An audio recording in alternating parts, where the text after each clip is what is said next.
full pack na ang mall. Kahit Black Saturday pa lang.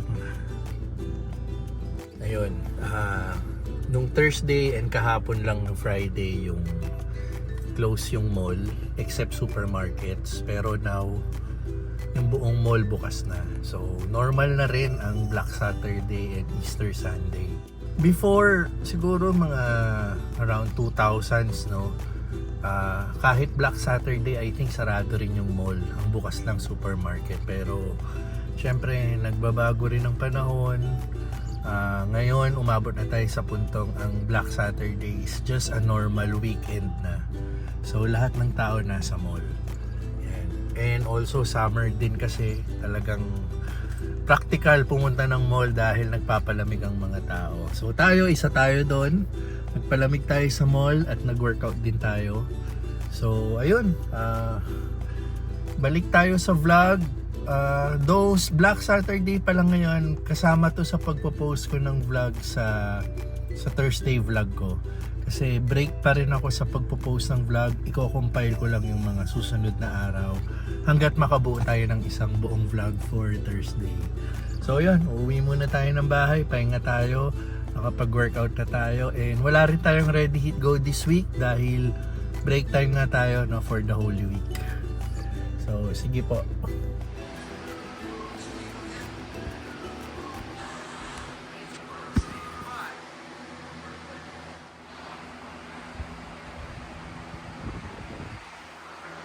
Back to normal, may laundry tayo ngayon. Pixar balik training na ng baseball kahit bakasyon. At ayun, tapos na yung Holy Week natin. Balik na tayo sa mga gawain natin. Uumpisahan natin magpa-laundry. Tapos hapon pa naman yung baseball training ni Pixar. And then, kailangan natin magbayad ng rental extension doon sa ating tarpaulin sa Royal South. Kasi nag-due siya last week. So, kailangan ipahabol natin yung bayad natin for extension. And also, ano pa ba? Pupunta tayo ng duplex ngayon. Nasa akin na kasi yung lahat ng susi ng mga pintuan. Itetest natin lahat if nag-work lahat. So, for today, Monday, yun ang mga gagawin natin. And yun, balik na tayo sa normal lahat. Even yung ready hit go natin this week, balik na tayo. Ito naman nakaraang Holy Week, no?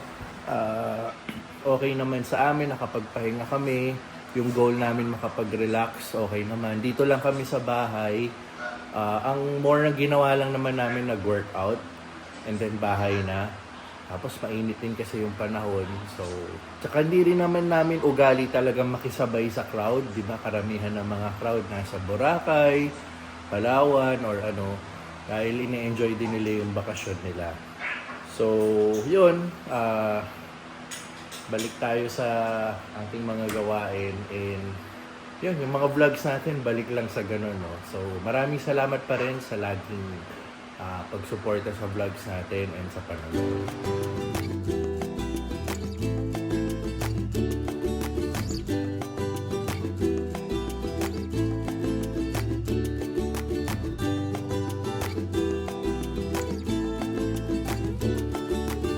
So ayun, say hi to the vlog. As usual, sabit-sabit natin siya. Yun nga pala, may resume na yung baseball training nila kahit bakasyon na sila sa school. So, hindi kasi natatapos yung training nila bilang varsity ng baseball. Kaya kahit during summers, kahit bakasyon ng mga bata, meron pa rin silang baseball training. And, yun, resume na yung training nila later. So, I think si Teens ang magsasama sa kanya for the training.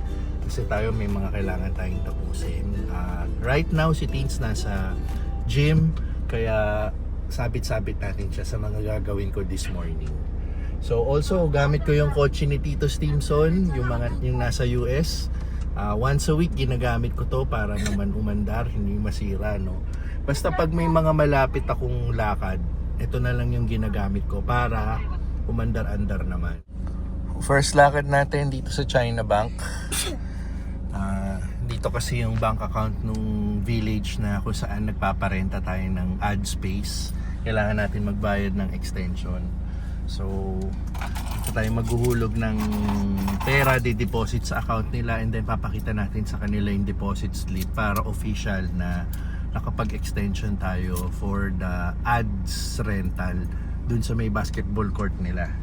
Dun kasi nakapaskil yung for rent natin and for sale na properties na ating binibenta. Kaya baba muna tayo.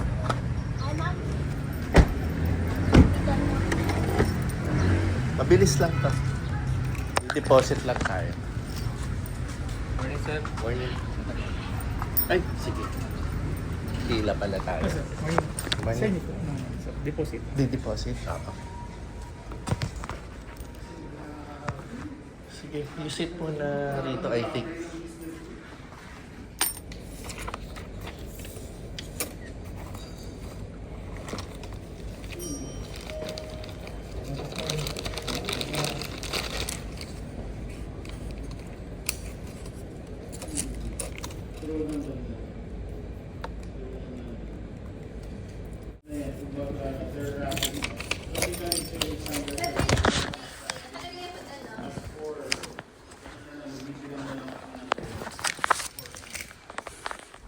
Tapos na tayo sa bangko. Ngayon, dito na tayo papunta sa admin, dito sa village kung saan tayo nagpapa-add space rental. Kailangan natin ipakita yung proof of deposit natin. Papakita ko lang tong deposit slip para official na tayo makapag-extension dito sa ating tarpaulin space rental, no?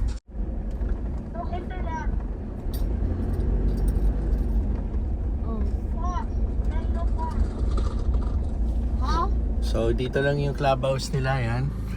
Yung window na yan, kakatok lang tayo dyan. Papakita lang natin yung ano natin, deposit slip.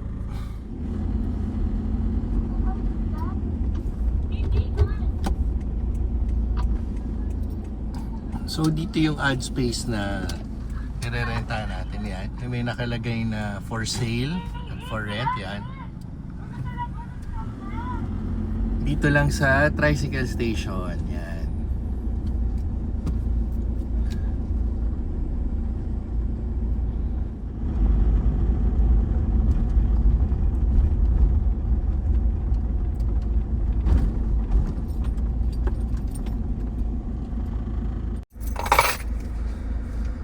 Workout time. Galing na tayong duplex. So habang siya nga pala, ito nga pala yung susi ng duplex. Yan. Ito sa Unit 1 or Unit A. Ito sa Unit 2 or Unit B. So meron na tayong access, may susi na tayo, and nakasara na rin siya. Kasi 99% tapos na siya. Yung 1% na hindi pa tapos is yung final inspection ni city engineer. So naka-schedule siya, I think this week or next week. So once ma-inspection na ni city engineer yung duplex natin and mabigyan na tayo ng clearance, so ready na siya ready for occupancy, and magiging tuloy-tuloy na yung pag-sale natin sa duplex natin, no? Pero tuloy-tuloy na rin po yung pag-present natin sa mga clients natin ng itong duplex house. Yan. In fact, habang kanina chine-check ko isa-isa yung susi dito sa duplex, on the spot tumawag sa akin yung broker, tinatanong kung available ba ako kasi gusto niyang i-check yung unit para mag-take ng pictures. So pinapunta ko na siya on the spot.